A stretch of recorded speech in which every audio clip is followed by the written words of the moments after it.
There were times when we had to make those cuts, and there were a couple of headcount reductions earlier on after my arrival at Sharing Plow. One was a voluntary early retirement program, followed by a reduction in force program, and some painful decisions had to be taken at that time. It was quite understandable to the rest of the colleagues in the company that these reductions made sense because the company was bleeding cash and losing sales.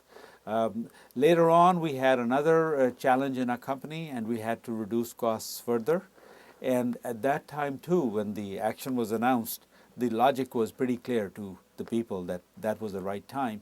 It is very important that in any company, when certain painful decisions around headcount reductions are made, that they be made as early as possible and with as much explanation as possible, and then one has to go beyond it.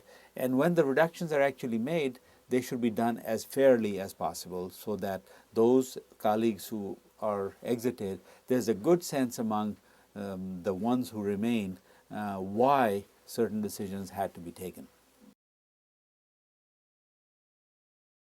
I know that in the case of Sharing, when I first came and certain exits occurred, a lot of the exits among senior management had to do with the willingness of people to adopt a more flexible mindset, because this company was going to go down a transformation road, and those that would have difficulty accepting that concept probably should go somewhere else. So that became a factor in the discussion at that point.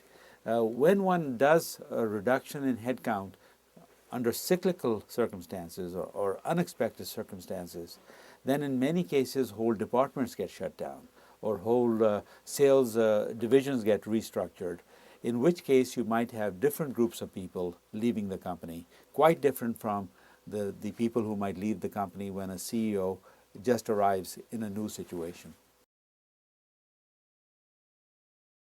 And the hiring decision is very important, and nobody has a perfect batting average. But if one can bat higher, then of course the productivity goes up dramatically. When I look at people, I do look at a few basics. The first thing I always look for is the attitude. You can always train people on skills. You can give people special courses. But you can't give special courses on attitude. That's something that comes from within. If people have a positive outlook to life, if people are anxious to work in a team environment, if people are anxious, want to see the colleagues around them succeed, those are people with the attitude that will do better than those that are too self-oriented. And that starts to become pretty obvious after you've asked a few questions. Whether a person is more an outside individual or a self-individual. The other thing you look for is the fire in the belly. Is there a passion? Is there a desire to learn? Is there a desire to grow? Is there a curiosity that's going to get people to new places? Again, it's an instinctive assessment that you make after you've seen a lot of people.